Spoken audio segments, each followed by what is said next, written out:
გადაცემა პრომოუტერს.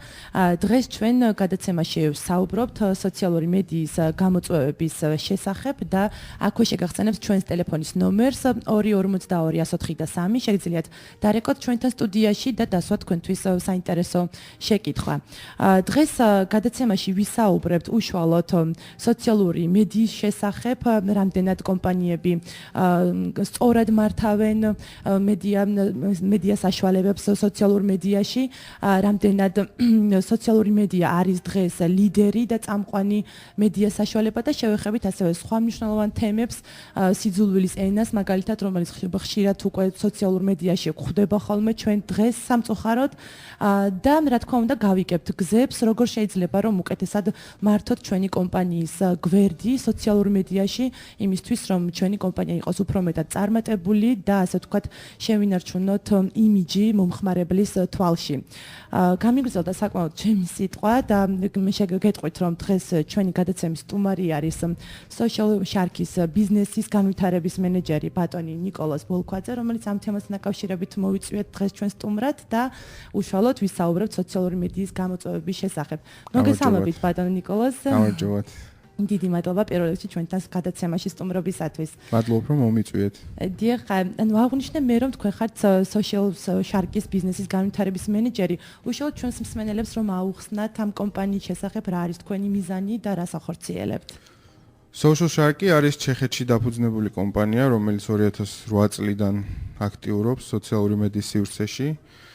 და ჩვენმა დამფუძნებელებმა და ჩვენს ყველამ გადავწყვიტეთ, რომ აგვერჩია ვიწრო მიმართულება და არ ყოფილიყავით ონლაინ სააგენტო, არამედ აგვერჩია მხოლოდ სოციალური მედიის მარკეტინგი.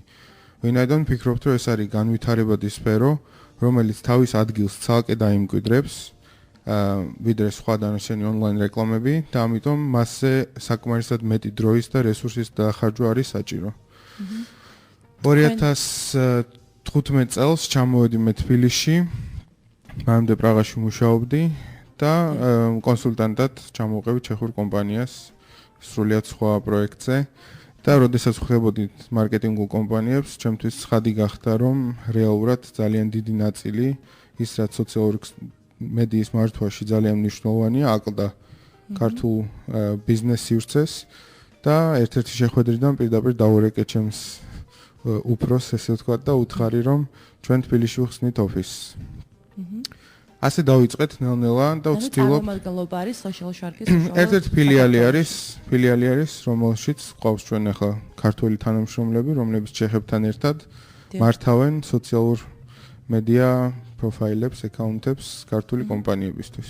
ანუ რომ დავაზუსტოთ, თქვენ უშუალოდ იღებთ ასე ვთქვათ დაკვეთას და თუ თქვენ თვითონ მართავთ მათი კომპანიის გვერდებს, თუ ასწავლით, ვთქვათ რა მიმართულებით უნდა განავითარონ და მართონ უკეთესად კომპანიის გვერდი. გააჩნია, ჩვენ ყოველთვის ვცდილობთ რომ გავიგოთ რეალურად რა ჭირდება ჩვენ კლიენტს და მის ინტერესს და მისთვის საუკეთესო შედეგისთვის მომტანი გზა ავირჩიოთ და ასე მივუდგეთ. ანუ ზოგს ჭირდება უბრალოდ ტრენინგი, ზოგს ჭირდება სრული მართვა, ზოგს უბრალოდ კამპანიების მართვა ჭირდება და ამის შესაბამისად ჩვენ ვცდილობთ რომ მოვერგოთ მათ საჭიროებებს, ასე ვთქვათ. კი ბატონო, თქვენ აღნიშნეთ რომ საქართველოში არ არის იმდენად განვითარებული სოციალური მედიის, ასე ვთქვათ, მართვა და იმ ინსტრუმენტების ცოდნა. ალბათ ახალი დარგიც არის, რომელიც მუდმივად ვითარდება და მუდმივად, ასე ვთქვათ, ჩართულები უნდა ვიყოთ მის მართვაში. როგორ ფიქრობთ, შეაფასებთ თქვენ ასევე კომპანიები რამდენად კარგად მართავენ და სწორად მართავენ თავიანთ გვერდებს სოციალურ მედიაში? პირველ რიგში უნდა აღნიშნოთ, რომ ძალიან უცნაური რაღაც ხდება საქართველოში. საქართველოში Facebook-ზე უშუალოდ არის დაახლოებით 1,500,000 აქტიური მომხმარებელი ყოველთვიურად.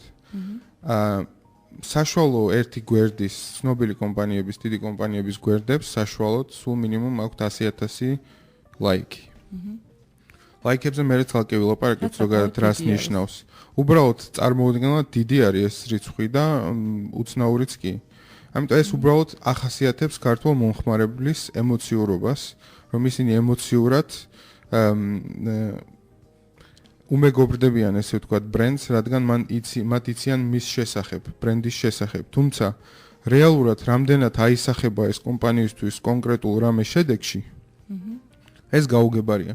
ანუ ჩვენ რის დამტკიცებას ვცდილობთ? ჩვენ ვცდილობთ დავამტკიცოთ ისევე როგორც სხვა მედია საშუალებები, რომ სოციალური მედია არის კომპანიისთვის გარდა მხოლოდ ურთიერთობისა და კომუნიკაციისა და სიახლეების შესახებ შეტყობინების გაგზავნისა, არის გაყიდვების ან სერვისების შესახებ ინფორმაციის გავრცელების წყარო. მაგრამ შეუძლებელია ერთ აღებულ კომპანიაში დაინტერესებული იყოს ყველა, ხო? დიახ. უბრალოდ ვიღაცას მანქანა აინტერესებს, ვიღაცას არ აინტერესებს, ვიღაცას სესხი აინტერესებს, ვიღაცას არა.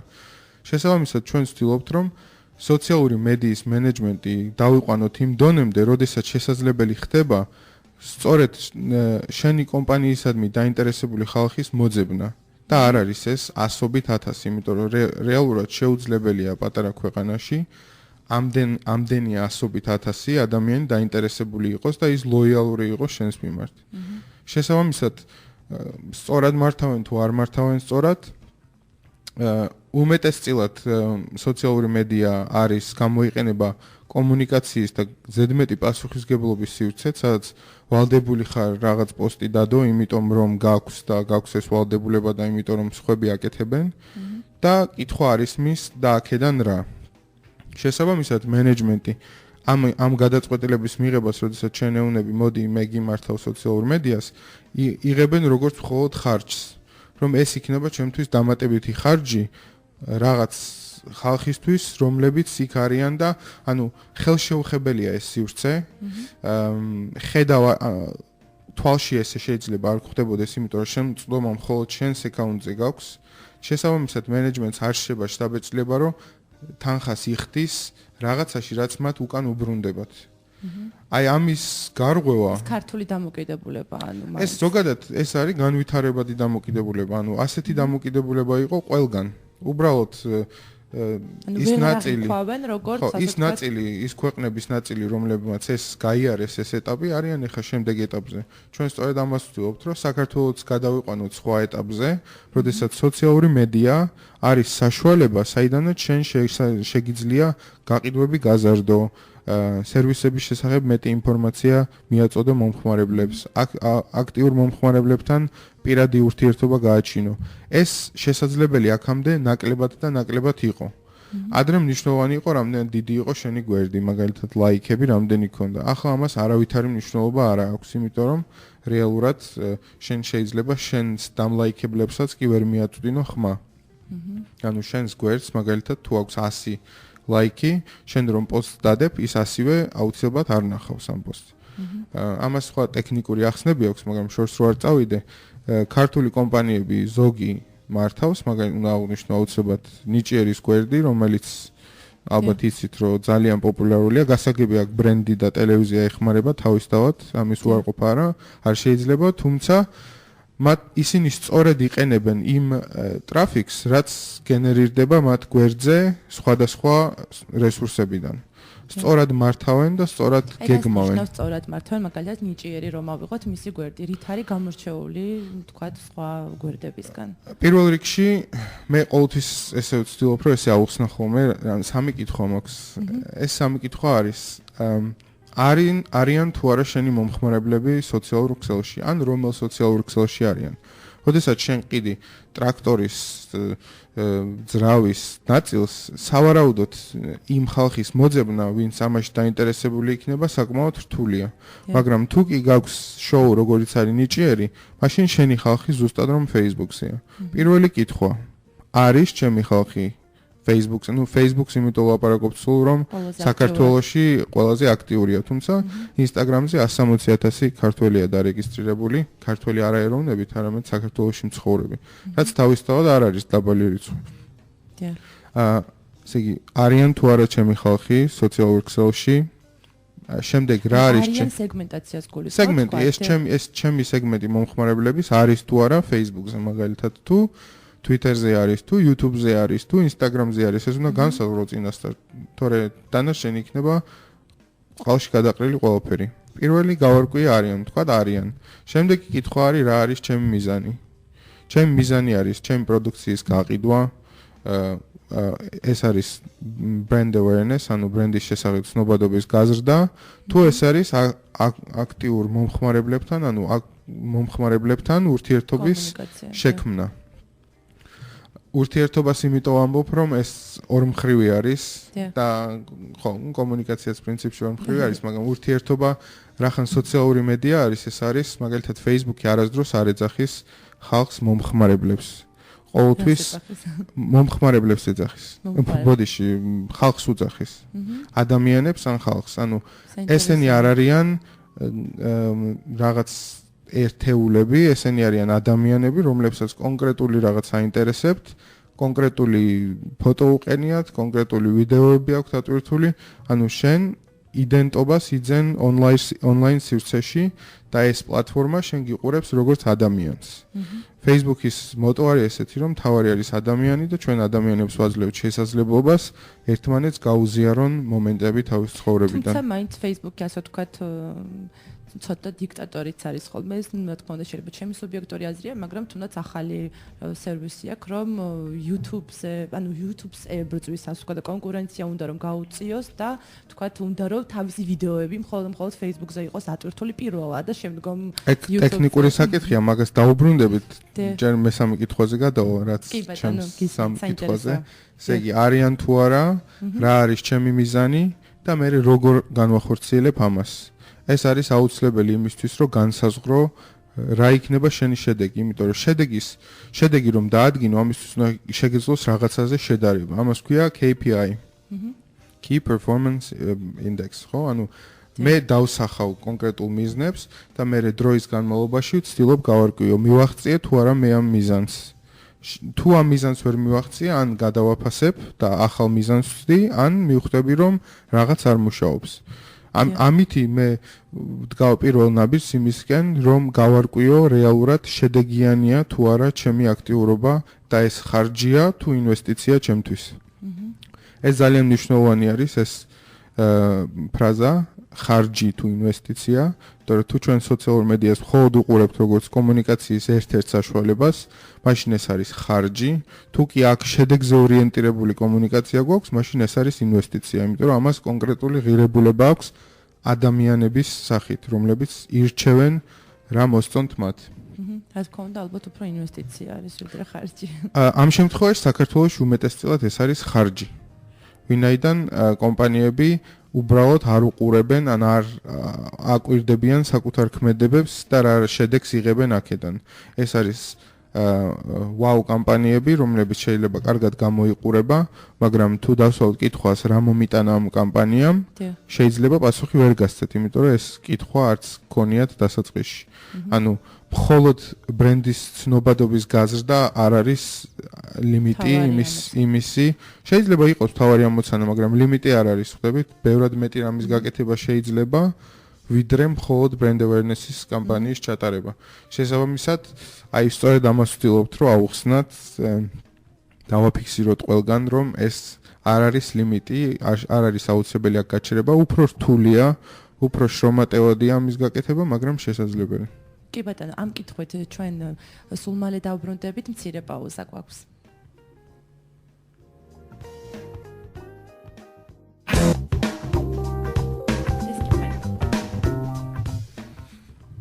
დავბრუნდით ეთერში, შეგახსენებთ მსმენელებო ჩვენ დღევანდელ ეთერის თემა სოციალური მედიის გამოწვევები და social shark-ის ბიზნესის განვითარების მენეჯერი ბატონი ნიკოლოზ ბოლქვაძე არის ჩვენთან სტუმრად და ნამდვილად ძალზედ საინტერესოდ საუბრობთ და შემდეგ კითხვა ასე თქვა საინტერესო არის რამდენად თქვენ რომელ მედია საშუალებას გამოყოფდით, რომელსაც რეიტინგით თქვათ რომ პირველი ადგილი უკავია რადიო, პრესა, ტელევიზია, სოციალური მედია ასე ვთქვათ რომელს გამოყოფდით? კარგი კითხვაა, დროული. ტენდენცია ნამდვილად შეინიშნება იმის, რომ სოციალური მედიის გავლენა იზრდება ყოველდღიურად. თუ დააკვირდებით თქვენ როგორ ვითარდება, მაგალითად, ფაქტიურად ბეჭდვითი მედია უჩინარდება და გადადის ონლაინ სივრცეში მთლიანად, ისეთ დიდი გამოცემები, როგორიც არის New York Times-ი და ასე შემდეგ. დიდ რესურსს ქირაობენ იმისათვის, რომ მათ შექმნან შინაარსი კონტენტი ეს კონტენტის თარგმანი ვერ აღმოაჩინე ქართულ.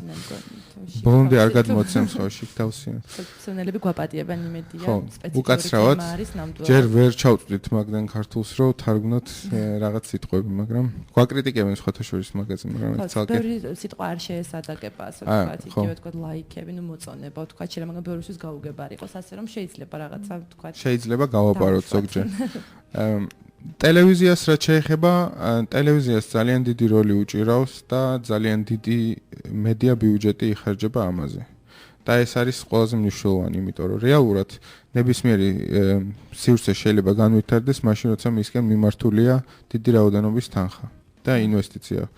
როდესაც კომპანიები ჯერ კიდევ ირჩევენ, იმიტომ რომ მათ რეალურად აქვთ კვლევები კონკრეტული, ნილსენის კვლევები მაგალითად, რომელიც საქართველოშიც არის, მათ შეუძლიათ გაზომონ რა შედეგი ქონდა მათ მიერ ინვესტირებულ თანხას კონკრეტულ გაყიდვებზე. და ეს არის მათთვის კონკრეტული შედეგის მომტანიანი. სოციალური მედიის სივრცე, კონკრეტულად Facebook-ში შემიძლიათ ახლახანს დავბრუნდი სან-ფრანცისკოდან, სადაც Facebook-ის მარკეტინგის პარტნიორების სამიძე ვიყავით, როგორც პარტნიორები. და სწორედ იქ იყო განხილული ეს თემა, როგორ იზრდება სოციალური მედიის გავლენა და რას ცდილობს რეალურად ყველა სოციალური ქსელი, რომ ეს ზუსტად ეს თანხები, რაც იხარჯება მედია ბიუჯეტები, ნაწილი წამოვიდეს სოციალურ მედიაში. იმიტომ რომ უმეტეს ნაწილი ალბათ 70% იხარჯება ტელევიზორში განთავსებაში. შესაბამისად, როგორც კი ეს თანხა გადმოედინება სოციალურ მედიაში, სოციალური მედია ერთის მხრივ გახდება წამყვანი, მაგრამ ამ ეტაპზე სოციალური მედია მაინც ჯერჯერობით არ არის, მაგრამ დარწმუნებული ვარ, რამდენიმე წელში უკვე იქნება.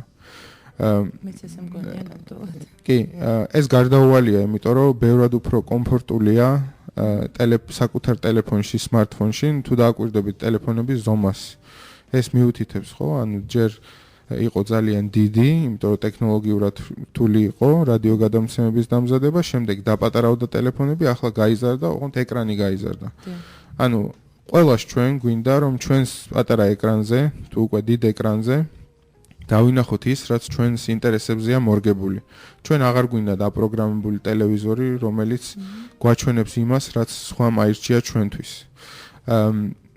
მაგრამ არის ერთი მნიშვნელოვანი დეტალი. რა არის ეს? ამას ქვია cross device targeting. Cross device targeting ნიშნავს, როდესაც თქვენ უზიხართ ტელევიზორს და უყურებთ ტელევიზორს, ამ დროს თქვენ ხელში გიჭირავთ ტელეფონი.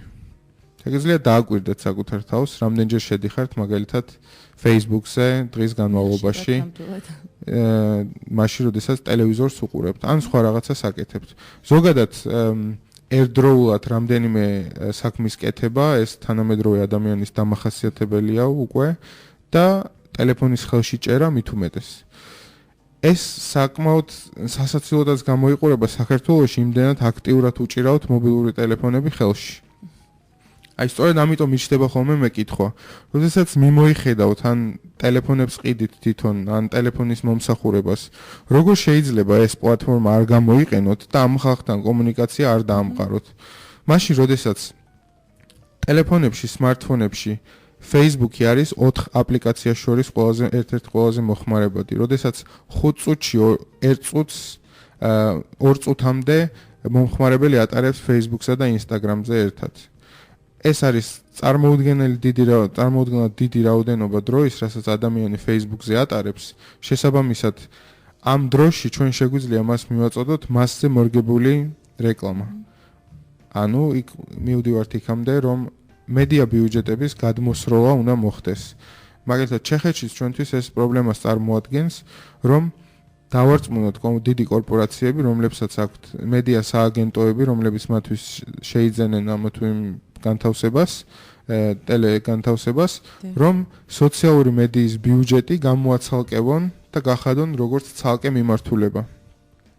რადგან სოციალური მედია მოისაზრება როგორც ერთ-ერთ კომპონენტად, თუმცა ეს ასე აღარ არის ამერიკაში, ეს ასე აღარ არის ინგლისში, გერმანიაში, სადაც სოციალური მედიის საშუალებით წარმოუდგენლად დიდი შედეგების მიღწევა შესაძლებელია და ასე შემდეგ.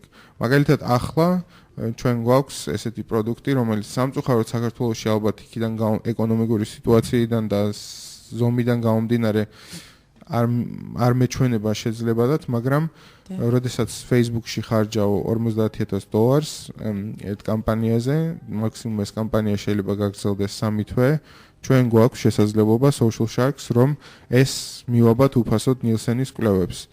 ანუ რას ნიშნავს? ჩვენ შეგვიძლია დაგითვალოთ თქვენს დახარჯულ თანხაზე რეალურად თანხას რა გავლენა ქონდა თქვენს გაყიდვებზე. და ეს შედარება მოხდეს. როდესაც ეს შედარება ხდება, წინ გიდევს რეზულტატი, რომ შენ სოციალური მედიიდან გაცილებით უკეთესი შედეგი მიიღე, ვიდრე თქვა ტელევიზორიდან. რა პრობლემაა ამასთან? Facebook-ი არის ერთადერთი მედიუმი კომუნიკაციაში, რომელსაც შეუძლია რეალური ადამიანების მიზანში ამოღება, ესე ვთქვათ. Facebook-მა იცის თქვენ ტელეფონს იყენებთ, ტაბლეტს იყენებთ თუ ლეპტოპს იყენებთ, იცით რომელზე ხართ და იცის რომ ეს თქვენ ხართ. რაც სხვა სიტუაციებში შეუძლებელია. ანუ თქვენ შეგიძლიათ რეალურ ადამიანს მისთვის სასურველ სივრცეში მიაწოდოთ ესა თუ ის ტიპის რეკლამა ან ინფორმაცია პროდუქტზე. რაც ტელევიზორში შეუძლებელია, ხო? ტელევიზორი ერთია, ესე ვთქვათ. და გადის რეკლამა და შენ წარმოდგენა არ აქვს ტელევიზორს ვინ უყურებს. ან უყურებს კი ბოლომდე. Facebook-ი ამის სრულ ინფორმაციას გაძლევს, როდის უყურა, რამდენს უყურა და ასე შემდეგ. ვიდეოების თემა, რაც მანამდეც ახსენეთ, ეს ცალკე თემა რატომ მოხდა ესე და რა რაოდენობებზე არის ლაპარაკი, შეგვიძლია ეს ცალკე იმათ კითხვად განვიხილოთ, იმიტომ რომ selfie და ვიდეოს თემა ეს გადატრიალება ორმა სერიოზულმა კამპანიამ მოახდინა რეალურად, რის მერეც დაიწყო Facebook-ის მხრიდანაც ეს მიდგომა ერთის მხრივ და მეორეს მხრივ შედეგებიც იმიტომ დადგა ასეთი. კი ბატონო, მე ვფიქრობ, ნამდვილად საინტერესო იქნება ამ თემასაც აუცილებლად უნდა შევეხოთ და გეთანხმებით, რომ ალბათ სატელევიზიო რეკლამა, თუნდაც ის მესიჯები, რომელიც რეკლამის დროს ისმის, ვისმდე მიდის, ასე ვთქვათ, ეს მესიჯი ნამდვილად არ ვიცით ჩვენ და ხშირ შემთხვევაში ჩემ ადრე გადაცემაშიც მithქვამს, რომ რეკლამა ხშირად ემსგავსება ხოლმე მოკლე მეტრაჟიან ფილმს და ზოგი უბრალოდ ფილმად უყურებს, მაგრამ რას როგორი გაყიდვები მოსდევს და თქვა ამაღლებს თუ არა გაყიდვებს, ნამდვილად არ არის ცნობილი. ასევე მინდა შევეხო, ასე ვთქვათ, Facebook-ს როგორც და სოციალურ მედიას, როგორც ვთქვათ, საშიშროებას. ხშირ შემთხვევაში ადამიანებს არ აქვთ ხოლმე Facebook-ი, თუმცა საქართველოში და ეშინიათ მისი, რომ მისი ფოტო არ მოხვდეს, ვთქვათ, დამახინჯებულად სადმე, არ აიტვირთოს ვიდეო, ჩანაწერი და ასე შემდეგ. თუნდაც კომპანიებსაც ეშინიათ, რომ ვთქვათ, პატარა დეტალიც და მომხმარებელმა რაიმე ცუდი არ თქვას.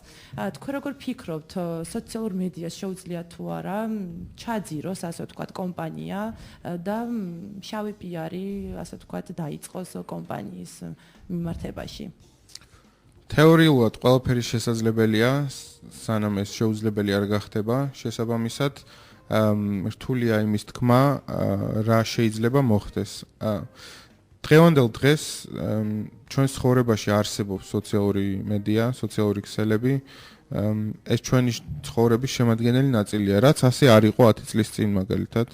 შესაბამისად ეს საშუალება არ არსებობდა, მაგრამ არსებობდა სხვა საშუალება. ანუ იმის თქმა მინდა, რომ ადამიანები ყოველთვის პოულობენ გზას, როგორ დაგტროლონ, ესე ვთქვათ. ონლაინ სივრცე მაინც დახურული არის, მაინც შეგიძლია შენი თავი შეინიღბო, ამიტომ ადამიანები ბევრად გაცილებით იოლად წერენ ცუდ კომენტარებს, ცუდ ინფორმაციას ავრცელებენ იოლად. შესაბამისად ეს საშიშროება არის. სოციალური ქსელების შემქმნელების მიზანი არის ეს, რომ ეს მინიმუმამდე დაიყვანონ. მაგრამ მოდით ახლა მას შევხედოთ მეორე მხრივ. თქვენ გარდა იმისა, რომ შეგიძლიათ მოიგერიოთ ბოროტად განწყობილი ადამიანები, ამავე დროს შეგიძლიათ დააგროვოთ პოზიტივი.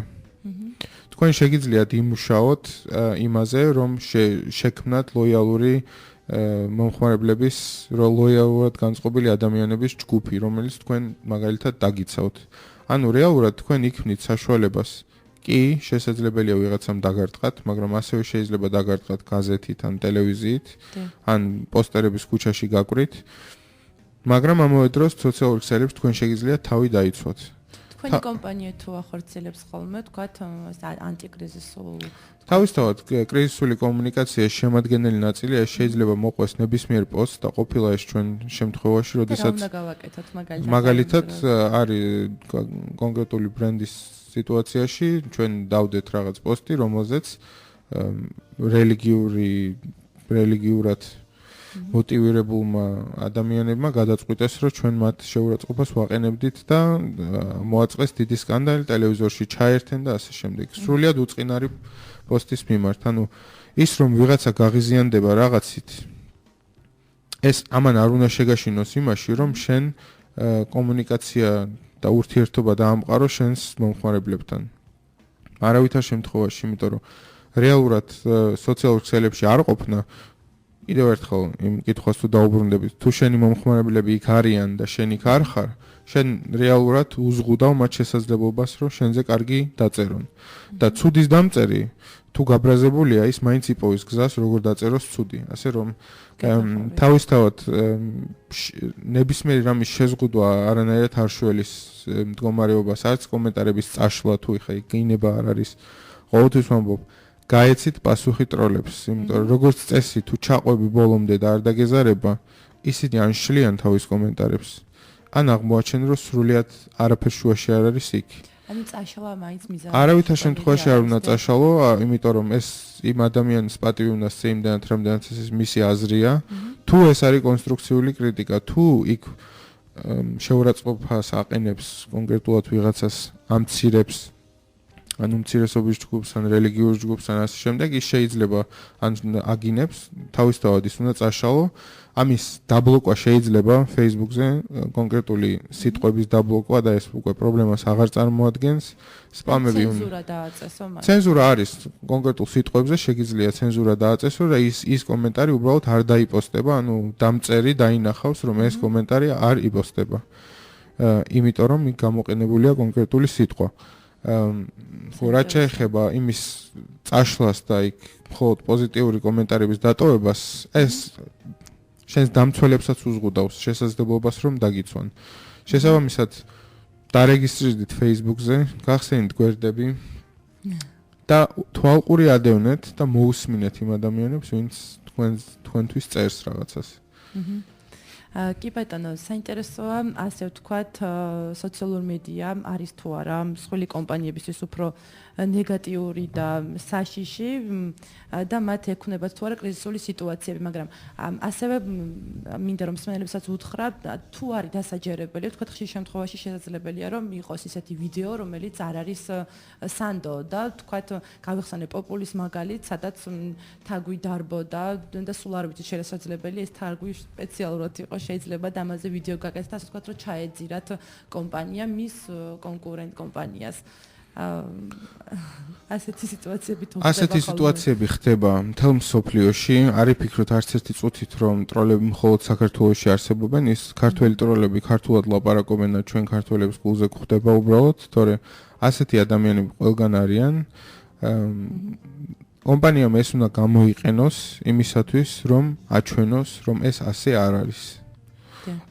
თავის მართლების რეჟიმში რომ კერჩი ხელების რტყმით რომ ეს როგორ გამიკეთეს ეს არ არის გამოსავალი, საჭიროა ამაზე მოფიქრება, როგორ ჯობია კონკრეტულ სიტუაციაში კრიზისული კომუნიკაციის გაკეთება. როგორ შეიძლება ხალხამდე მივაწვდინო ის ხმა, რომ ეს თქვა ეს ინფორმაცია მართალი არ არის. გახსნილობა თავარი არის, იმიტომ რომ სოციალური მედია, როგორც ვთქვით, ადამიანების სივრცე არის, იქ ნამდვილი ადამიანები ელაპარაკებიან ერთმანეთს.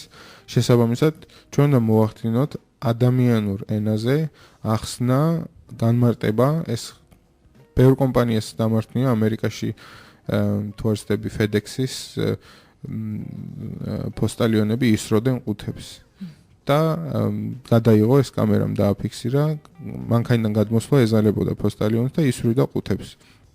ეს დააფიქსირა კამერამ და პრეზიდენტმა კომპანიის ჩაწერა ვიდეო მიმართვა, თქვა რომ ეს არის დაგმო ეს მოქმედება და თქვა რომ ყველაფერს გააკეთებს იმისთვის რომ გამოასწოროს და ეს ნაბიჯი გადადგა, მან პირადად ამ უაზარმაზარი კომპანიის CEO-მ გადადგა ნაბიჯი, რომ გაიკეთებინა კონკრეტული ქმედება იმისთვის, დახურვა და ამაზე პასუხის არ გაცემა ან სრულად წაშლა აკაუნთის, იმიტომ რომ გეშინია რომ ვიღაცამ რაღაც არ დაგიდგას.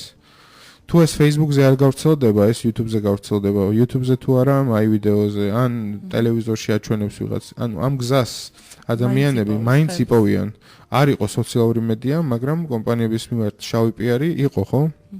იყვნენ ადამიანები, რომელიც ამ ჭორებს ავრცელებდნენ, იყვნენ ტელევიზიები, რომლებიც ამაზე მუშაობდნენ. დღესაც არის ძალიან ბევრი ტელევიზია, რომელიც საზღვრობებს ავრცელებს ყოველდღიურად.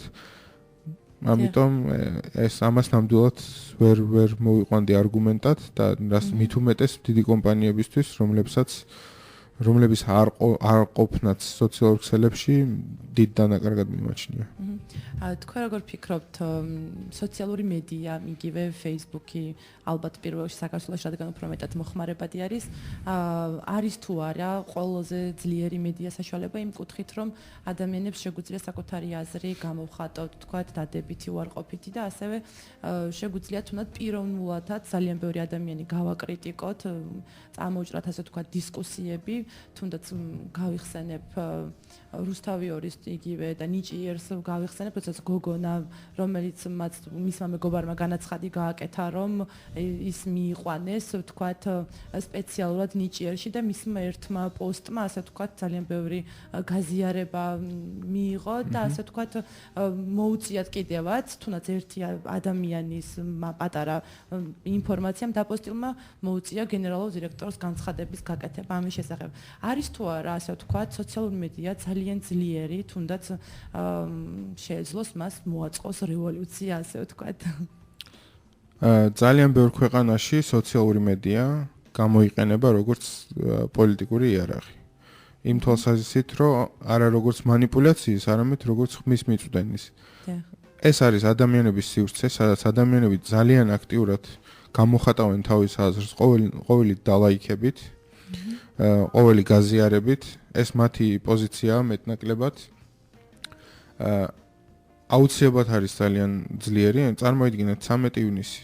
13 ივნისი საქართველოში იყო დასტური იმის, რომ სოციალური მედია არის, ის არსებობს, ის ძალიან ძლიერია, იმიტომ რომ რეალურად ის რაც სოციალურმა მედიამ მოახდინა იმ ერთმა ჯგუფმა, ეს ვერ მოახერხა სახელმწიფომ, სხვათა შორის.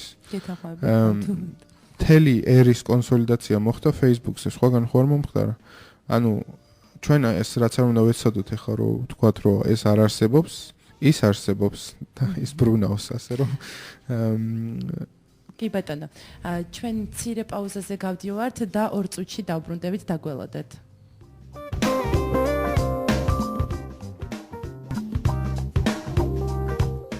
დავბრუნდით ეთერში, ჩვენ გადაცემაში ვსაუბრობთ სოციალური მედიის გამოწვევები და social shark-ის ბიზნესის განვითარების მენეჯერი ბატონი ნიკოლოზ ბოლქვაძე არის ჩვენი სტუმარი, ჩვენ კიდევ 10 წუთის განმავლობაში ვიქნებით თქვენთან ერთად. ბატონი ნიკოლოზ, საინტერესო არის უშუალოდ, ასე ვთქვათ, იმ ადამიანებს რომ უთხრათ, ვინც მართავენ უშუალოდ სოციალურ მედიას, როგორი ენით უნდა ვესაუბროთ ჩვენს აუდიტორიას, უფრო ლოიალური, ოფიციალური თუ თქვათ იგივე ვიდეოების კუთხითაც თქვათ ძალიან სენსიტიური ვიდეოს უფრო მეტი გამოხმაურება აქვს ხოლმე სათაურსაც მნიშვნელოვანი აქვს უშუალოდ ვიდეოსი. როგორ უნდა ვესაუბროთ ჩვენს მომხმარებელს, რა უფრო ჭრის, ასე ვთქვათ? მოდით ორად გავყოთ ეს კითხვა. შინაარსი და ტექნიკური მხარე.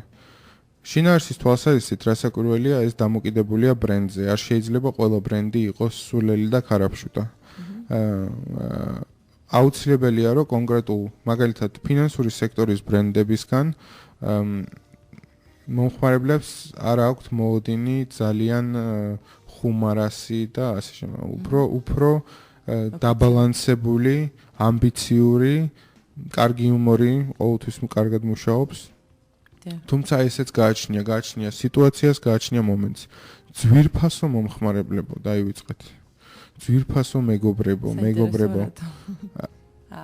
ეს არის, წარმოიდგინეთ, მე როდესაც უყურებ თქვენს დადებულ პოსტს, მე ხო არ ვარ ჩვენ, მე ვარ მე უყურებ მარტო, მე კოლექტიურად არ უყურებ. შესაბამისად, მომართვა ძვირფასო მეგობრებო, მე ლაპარაკება როგორც რაღაც ნაწილს ერთი ჯგუფის. სოციალური მედია ეს არის ინდივიდუალური ერთ-ერთზე კომუნიკაცია. შესაბამისად, ნებისმიერი კომუნიკაცია უნდა იყოს ერთ-ერთზე.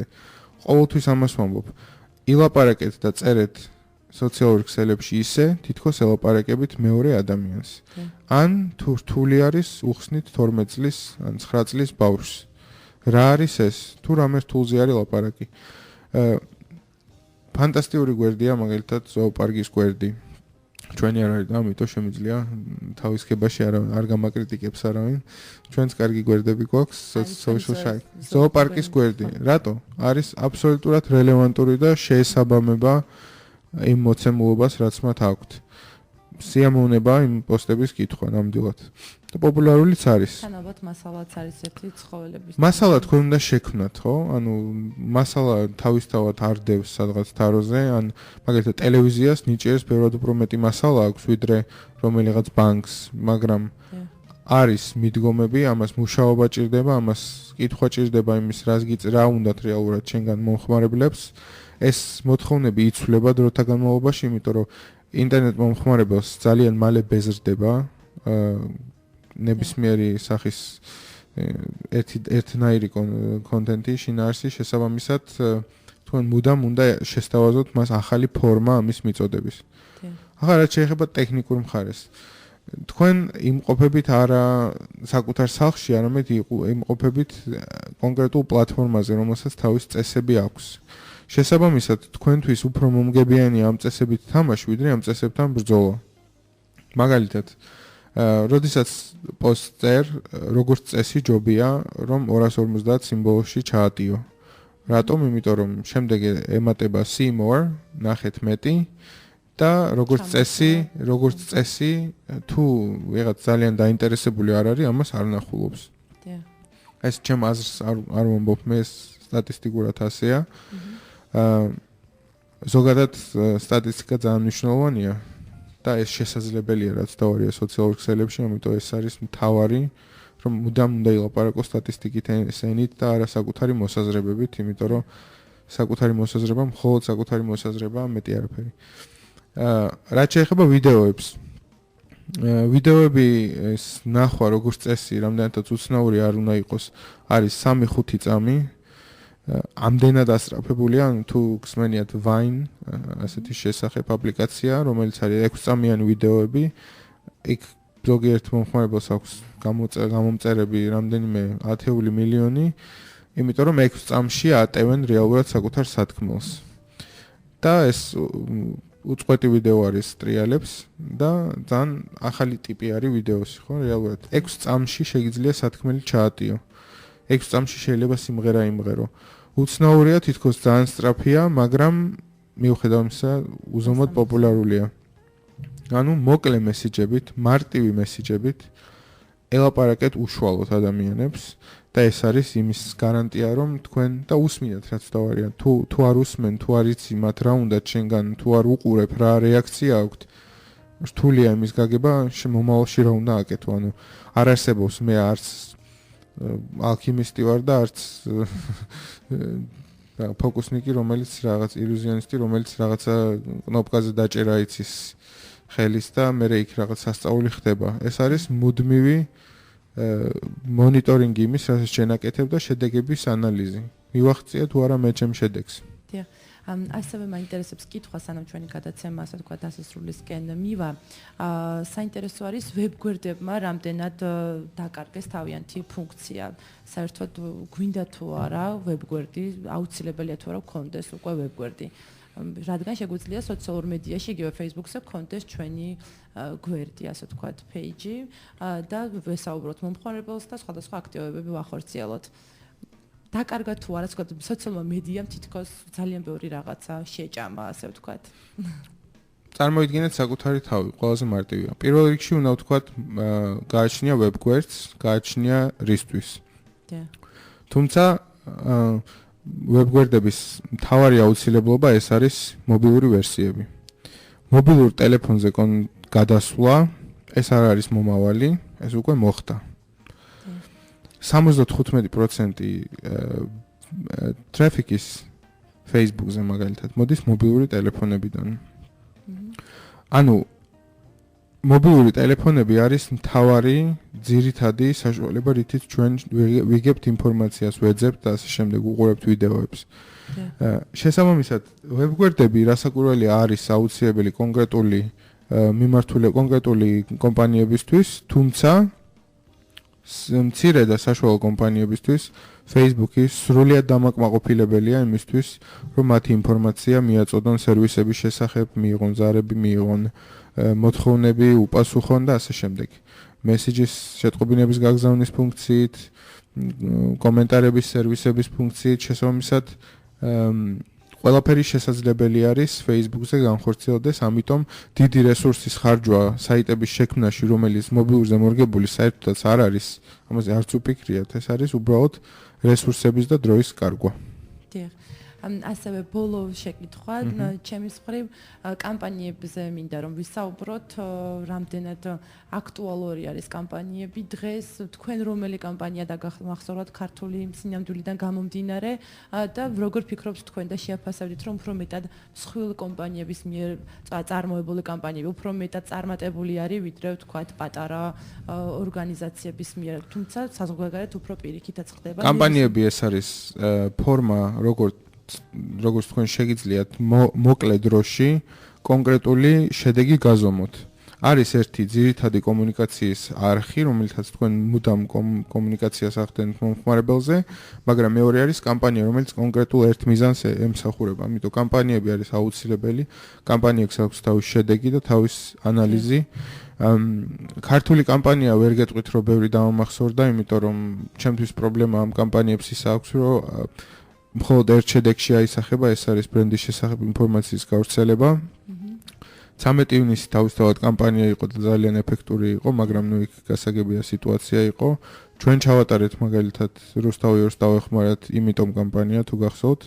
რეალურად მე დავიწყე პოსტერით და ფოტოაპარატით და მათობით 1000 ადამიანი ჩაერთო და წარმოუდგენლად გაიზარდა გვერდი. არანაირი რესურსი ამაში არ დაგვიხარჯია. ამას კონკრეტული მიზანი ჰქონდა, ჩვენ გვინდოდა მომხმარებლებს თვითონ მაყურებლებს თვითონ ეთქვათ რატომ არის მათთვის მნიშვნელოვანი რუსთავიორი და ჩვენ არ გვეკარნახა მათთვის რა იყო მათთვის მნიშვნელოვანი. შესაბამისად ეს შედეგი ჩვენ მივიღეთ. ეს შედეგი იყო მხარდაჭერა, რომელმაც დაიცვა რეალურად რუსთავიორი. იმ მომენტში. მაგრამ მანამდე კითხვას მინდა დაუბრუნდე ერთი კამპანიებს რაც შეეხება, მოკლედ ვიტყვი ძალიან. თქვენი კითხეთ რატო გადავიდა ვიდეო Facebook-ზე და რატომ აღარ უშვებს YouTube-ს. თავისთავად Facebook შენარჩუნება უნდა თავისი ტრაფიკის და თუ გაიხსენებთ iOS-ის ყინულიანი წყლის გადავლების challenge, ხო, რომელიც ძალიანაც აქტიური იყო საქართველოშიც. გადამდები რეალურად მაშინ დაფიქსირდა Facebook-ში, რომ ვიდეო Facebook-ზე ატვირთული ხალხი ბევრად უფრო იოლად და სწრაფად აზიარებს, ამიტომ Facebook-მა სასწრაფოდ განავითარა ეს პროდუქტი და თუ კი თქვენ YouTube-ზე მაგალითად დადებულ ვიდეოში 3-4 ნახვა გაქვთ, YouTube-ზე, Facebook-ზე თქვენ 10,000 ნახვა გაქვთ. დათვლის პრინციპი დაახლოებით ერთი და იგივეა, არ არის დიდად განსხვავებული ნახვების დათვლის პრინციპი. თუმცა მე პირადად მირჩევნია და ყველას ურჩევ ბევრი კომპანია გადავიყვანე იმაზე, რომ პირდაპირ ატვირთონ დიდი წვალებით, მაგალითად 13 ივნისის დროს რუსთავიორს ვიჯექი მე პირადად დავამნებოდი, რომ არა საიტზე, არა პირდაპირ Facebook-ზე დავდოთ, იმიტომ რომ ბევრად უფრო სწრაფად გავრცელდება, ასეც მოხდა.